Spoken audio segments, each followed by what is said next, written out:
पिता, पुत्र और पवित्र आत्मा के नाम में आमीन।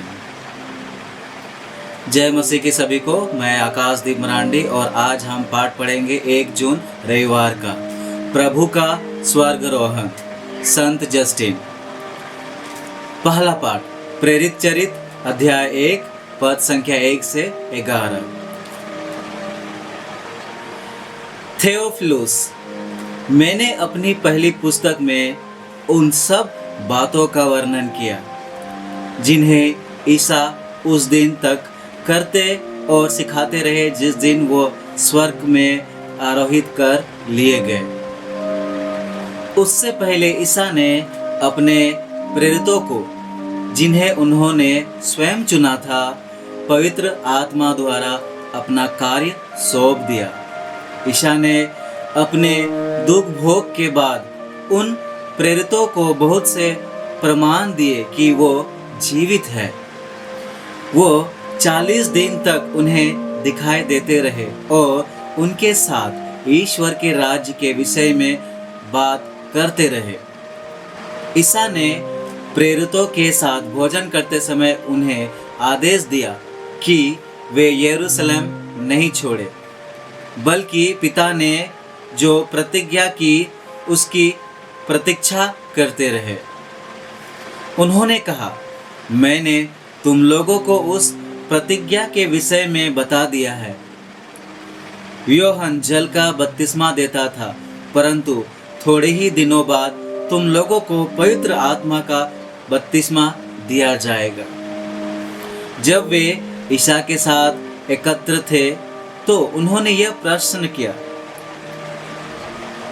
प्रभु, क्या आप इस समय इज़राइल का राज्य पुनः स्थापित करेंगे? ईसा ने उत्तर दिया, पिता ने जो काल और मुहूर्त अपने निजी अधिकार से निश्चित किए हैं, तुम लोगों को उन्हें जानने का अधिकार नहीं है।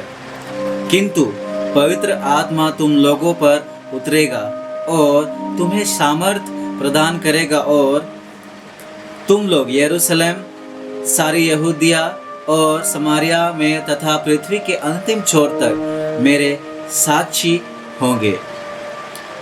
इतना कहने के बाद ईसा उनके देखते देखते आरोहित कर लिए गए और एक बादल ने उन्हें शिष्यों की आंखों से ओझल कर दिया।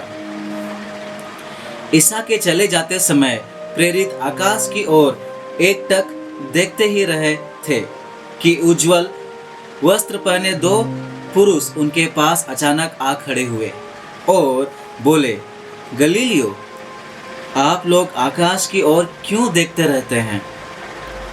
वही ईसा जो आप लोगों के बीच में स्वर्ग में आरोहित कर लिए गए हैं, उसी तरह लौटेंगे जिस तरह आप लोगों ने उन्हें जाते देखा है।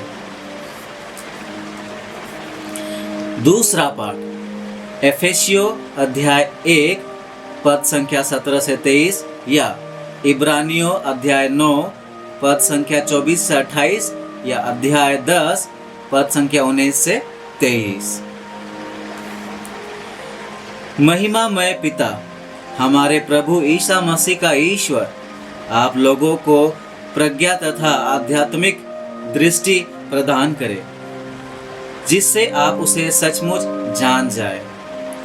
वो आप लोगों के मन की आंखों को ज्योति प्रदान करे, जिससे आप यह देख सके कि उसके द्वारा बुलाए जाने के कारण आप लोगों की आशा कितनी महान है और संतों के साथ आप लोगों को जो विरासत मिली है वो कितनी वैभवपूर्ण तथा महिमामय है।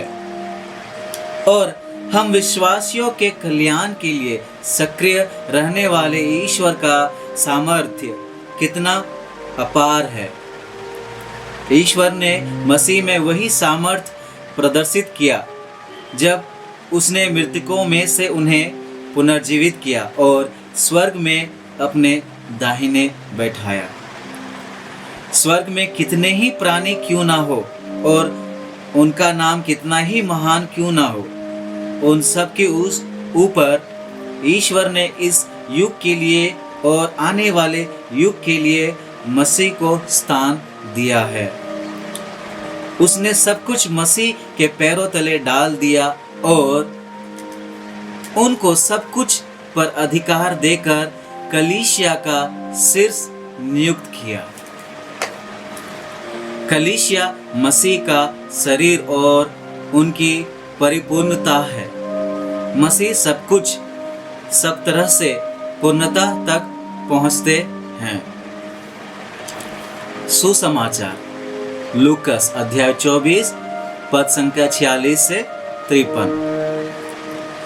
प्रभु ने उनसे कहा, ऐसा ही लिखा है कि मसीह दुख भोगेंगे, तीसरे दिन मृतकों में से जी उठेंगे और उनके नाम पर यरूशलेम से लेकर सभी राष्ट्रों को पाप क्षमा के लिए पश्चाताप का उपदेश दिया जाएगा। तुम इन बातों के साक्षी हो। देखो, मेरे पिता ने जिस वरदान की प्रतिज्ञा की है उसे मैं तुम्हारे पास भेजूंगा। इसलिए तुम लोग शहर में तब तक बने रहो जब तक ऊपर की शक्ति से संपन्न ना हो जाओ। इसके बाद ईसा उन्हें बेथानिया तक ले गए और उन्होंने अपने हाथ उठाकर उन्हें आशीष दी। आशीष देते देते वो उनकी आंखों से ओझल हो गए और स्वर्ग में आरोहित कर लिए गए। वे उन्हें दंडवत कर बड़े आनंद के साथ यरूशलेम लौटे और ईश्वर की स्तुति करते हुए सारा समय मंदिर में बिताते थे। चिंतन।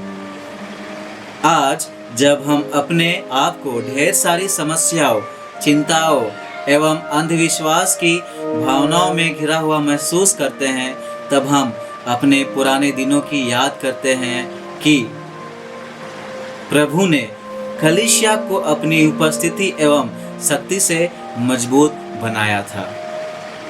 हम आज खुद पूछते हैं कि क्या प्रभु आज हमारे साथ नहीं है? क्या हमने कलीसिया की वास्तविक प्रतिभा को खो दिया है? यीशु का स्वर्गारोहण उनके जीवन का अंत नहीं है। ये तो एक शुरुआत एवं एक आशा है। पिता ईश्वर ने अपने प्रिय सेवक यीशु ख्रिस्त को सारी रियासत, शक्ति एवं अधिराज्य के ऊपर कलीसिया एवं सारी दुनिया के प्रभु के रूप में उठाया। आज का सुसमाचार सारे शिष्यों को पश्चाताप एवं क्षमा का प्रचार प्रसार करने के लिए उत्साहित करता है। इस क्रम में प्रभु उनकी सहायता करता है एवं उनके शब्दों के द्वारा ढेर सारे चिन्ह दिखलाते हैं। आज स्वर्गारोहण पर्व के संदेश की घोषणा में हमारा अच्छा जीवन यीशु ख्रिस्त की प्रकृति का गवाह है।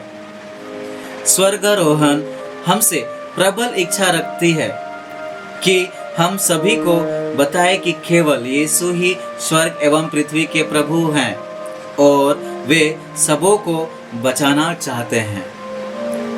यह एक आशा का पर्व है, एक वास्तविकता है जो हमारे जीवन को बदल देती है एवं उसे अर्थपूर्ण बना देती है। अनुवाक्य।